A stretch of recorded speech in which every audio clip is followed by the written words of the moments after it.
In an interview with The Atlantic, Trump hit back at some of these critics, saying he is the one who came up with America First in the first place, so he gets to decide what it means.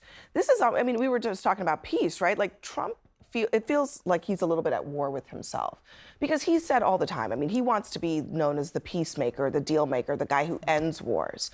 And yet here he finds himself defending another war. Well, I don't know. I don't think Trump's defending the war. Trump's defending Israel's actions, and within a week or two, he's going to try to find an off-ramp to bring it to peace. And as for Tucker Carlson and Steve Bannon, they do not define what the MAGA or the conservative base is. There's two idiot conspiracy theorists.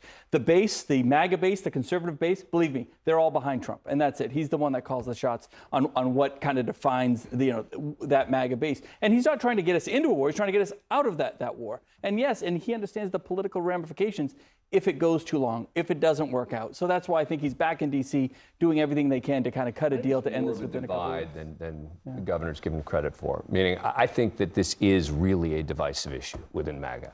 I don't think everyone in MAGA is saying, okay, we're with Trump on this. I think there are a good number of high-profile MAGA figures who are saying, this is not what we signed up for. Now, does that mean they're going to stop supporting Donald Trump? No. Mm-hmm. Yeah. But it means that on this issue, we're seeing a fracture that we have not seen up to this point within MAGA world. And that is a big deal. I mean, Trump is supposed to have broken with the neocons of the world who, the Lindsey Grahams who are pushing for the U.S. to get involved. And I think that there's a feeling of betrayal here.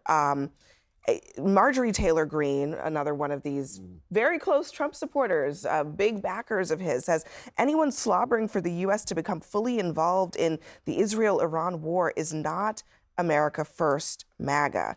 They're putting a line down, and Trump is being forced to make a choice. Yeah, but we just saw a little clip. I don't know if you asked Steve Bannon straight up, you think Iran should have nuclear capabilities? I'm pretty sure he would say no. No, he doesn't, but he doesn't want the U.S. to be involved in the fight. Okay, but unless the U.S. is involved, we may have a big problem. And the other thing, Abby, I think it may be a little naive not to recognize Donald Trump was born and raised a New Yorker, surrounded by Jewish people, more Jewish people than anywhere else in the United States of America. His daughter is now Jewish. His grandchildren are Jewish.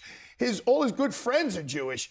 And this, as you just reported, there's thousands, tens of thousands, maybe hundreds of thousands of Americans in Israel. So it would just be a dereliction of duty if he didn't step in and protect American interests. We have military interests there. We have human being interests there. And cultural interests there. They're the only democracy in that area. We need them to stay a democracy. Look, though, he was just in the Arab world.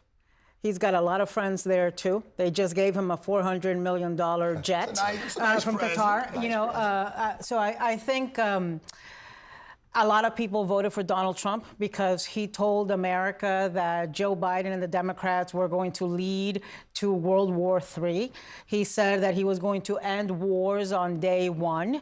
Certainly, he said that about the Ukraine war. I think that and Ukraine-Russia war. I think that once he got in there, he's realized it's not as easy as he thought. That just by the fact that he swore in, things are not going to end and things are not going to change. I think it's difficult for the MAGA world that there's a faction of it that is very isolationist and doesn't want us to be involved in anything, to accept that this is the reality of being the leaders of the free world if we are still that. Yeah, I mean, you see, when you're transactional all the way down, my dear brother, it means that you have only permanent interests, no permanent friends, no permanent enemies even. It's like Thrasymachus in Plato's Republic. You just go through the world believing you can have transactional relations with everybody. It's a very sad way of being in the world, but that's not what we're talking about right now. Which means that any minute he could betray any group. But when you're president of the United States, don't you have those types of relationships all over the globe, from North Korea to Iran? That's true. But he, as governor, you had to have some integrity. It's not reducible to transactional. I only got. Is that true? Am I right? True. Look, I had relationships with everybody. I think Trump's approach is, look, to make sure we're protecting America's interests. I think to Arthur's point exactly, it is in our interest to make sure, and it's in everyone's interest to make sure there's nothing nuclear in Iran, and that is very much an America first, in America's interest. Netanyahu made it very explicit. He said it's America first, not America dead. Essentially, I mean, that's pretty stark. Yeah, but I think we have to ask the question: how involved is the U.S. actually? I mean, my understanding is, yes, the U.S. has been involved in assisting in knocking down some missiles that have been coming into Israel. Is that significant? Yeah. Does that mean that the U.S. is at war with Iran? No. Does it mean that the U.S. is providing bunker busters to get rid of Iranian nuclear facilities? No.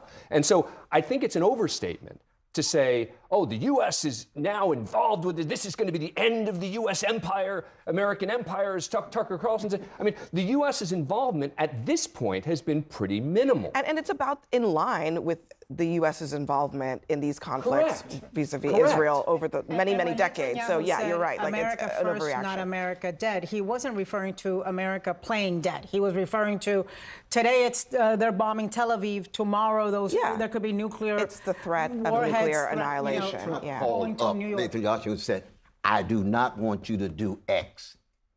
And Israel did it. He would be humiliated, just like Biden, just like Obama, just like Bush. And the involvement of American Israel is already so inseparable, right? You got the Hellfire missiles. That's just the peak of an iceberg. You got the facilitating of the military equipment. And look what happened in Gaza. My God, they couldn't have done I mean, they couldn't have and done the those war truth crimes is without the none of United this States support.